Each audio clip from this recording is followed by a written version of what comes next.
So welcome back guys. Today we are going to start with our software engineering practical 3 of SEM 4. In the last videos we are done with the explanation of class diagram and the use case diagram. Hope you understood those practicals. Now we are going to start with the activity diagram. Now what is activity diagram? Activity diagram is also a very important diagram in UML. It basically describes the dynamic aspect of the system. It is mainly used to represent the dynamic aspect of the system. Now guys, activity diagram is basically a flow chart to represent the flow between the flow from one activity to another activity. The activity can be described as an operations of the system. The control flow is drawn from one operation to another operation, and the flow can be sequential, branched or concurrent. Okay, so activity diagram deals with all type of flow controls by using the different elements. It has different elements. We will see those further, some of which are fork, join, etc.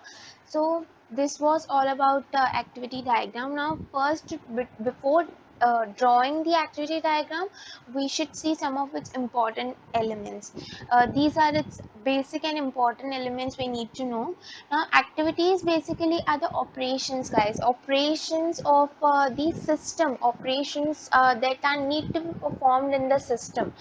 For example, to perform the login, etc. These are the activities, these are the operations of the system. Okay, association.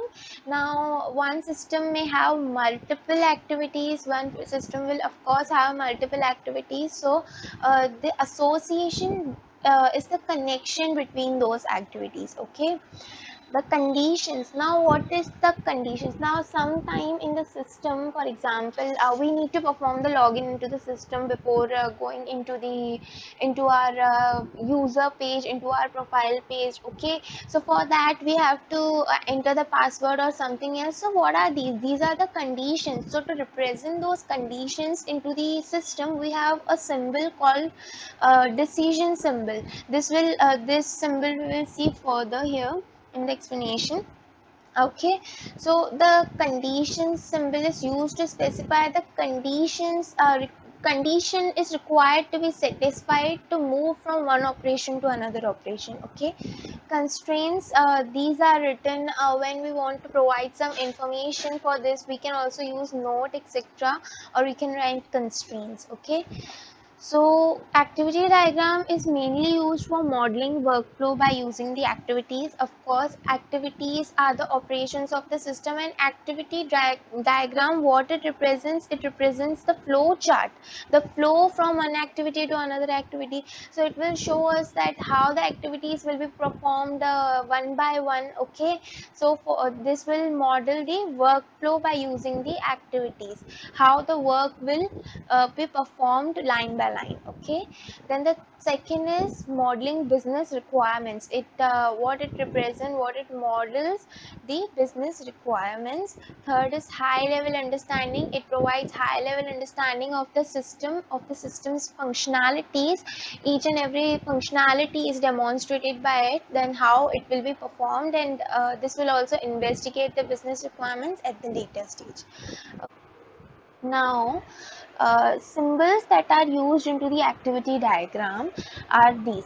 Now this represents, this specifies the start point of the activity, the start point of the system, that where the system operations start. Then this is the activity in which this is a symbol for the activity in which we write the operations. Okay, this is the association line, we can say. This is the action flow which connect the activities, and which allows us to understand the flow between the activities. This is the symbol used for the condition.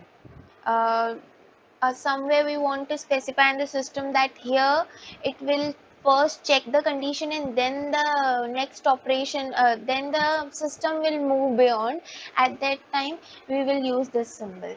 Now see, in the example we have seen earlier is when the user login into this, when the user will try to login into the system will ask for the password. Okay, so it will ask for the password, and if the password is correct, here some action will be performed. In our case, the user will be redirected to some page, for example their profile page. Else it will redirect it to the same page by prompting that your password you have entered is incorrect, and you should try again, or error happened, something like that. So this, the whole is known as guard symbols. Okay, this is the synchronization. This is called as fork node, and this is called as join node. Why fork node?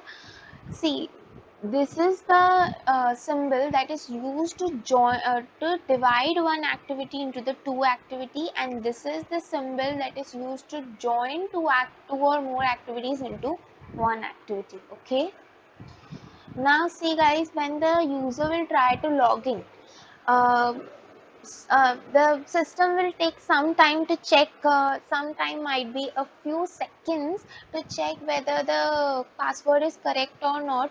At that time, if we want to represent that time into our diagram, then we can use this symbol to specify that this much is the time that the system may take to check the condition, or to receive the response or something like that. Okay, this is known as merge symbol, when activities are merged at one point. Okay, now let us do one example of activity diagram in the word only.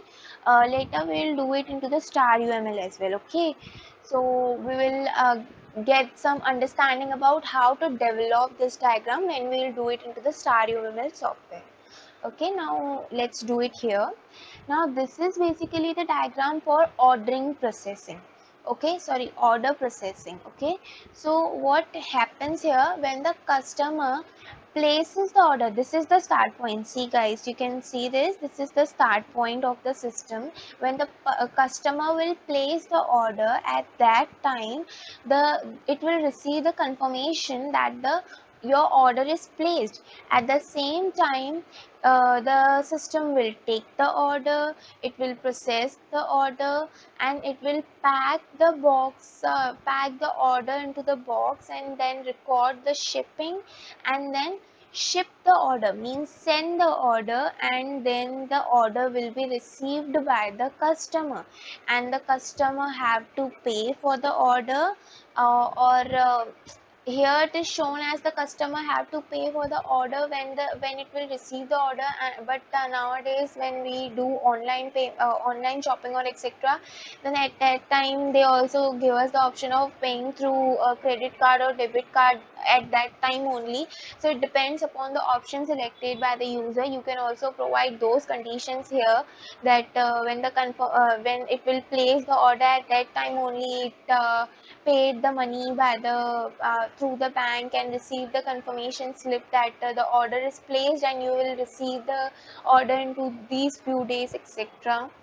You can modify your diagram as per your understanding about the system. Okay, so the customer will pay the bill, and then the order will be closed, since the order is received by the customer, and hence the here the stop symbol is shown. Okay, so these are called as sub lanes, swim lanes, sorry, these are called as swim lanes. This is the customer. At the customer side, these all activities will be performed.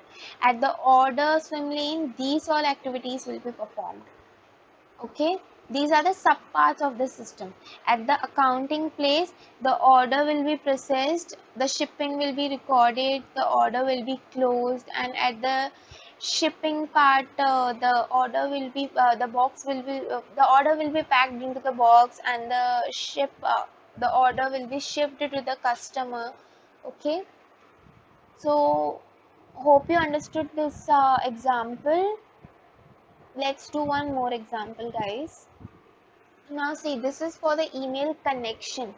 So first we'll start with the diagram. At here we will establish email communication, that is we will write the email. Okay, then we will send the email. Before sending the email, what happen is, see, either it will be a private content, else it will or it will be a normal content which is not something sensitive or does not contain any sensitive information about the company, etc. So if it is a private content, if it is a confidential information, then it should be sent in a encrypted format, else it will be sent into the regular format as in regular email. Okay, then the communication is established, but before that, this at the same time the other activities will also be performed. See, we have earlier seen that one activity when divided into two activities, at that time this symbol is used, and this symbol is called as fourth symbol. Okay, when one activity is divided into two activities, at the same time the email will be sent either by encrypting or in the regular form, and at the same time it will wait for receiving the response until 2 hours. See here, the time event is used after sending the mail. It will receive for it will wait for 2 hours, and when the no when it will does not receive any reply, this will close. This is the closing point. Here it will this close point is used when any error or any unfortunate error happened, and this is the reason we need to close the system, we need to close the operation. Else if the reply is received, the valid reply is received, then the communication is established. Why communication is established? Because from the sender, the receiver has been received the email, and the receiver sent the reply of the email to the sender. Okay, and then this is the stop symbol. Okay, so hope you guys understood this one example as well. If any queries, please mention in the comment section below, and please guys subscribe so that you can get the notification for the further videos as well, and please click the bell icon to get the notifications. So this was our activity diagram explanation. If any queries, please mention in the comment section below. Okay guys, bye bye.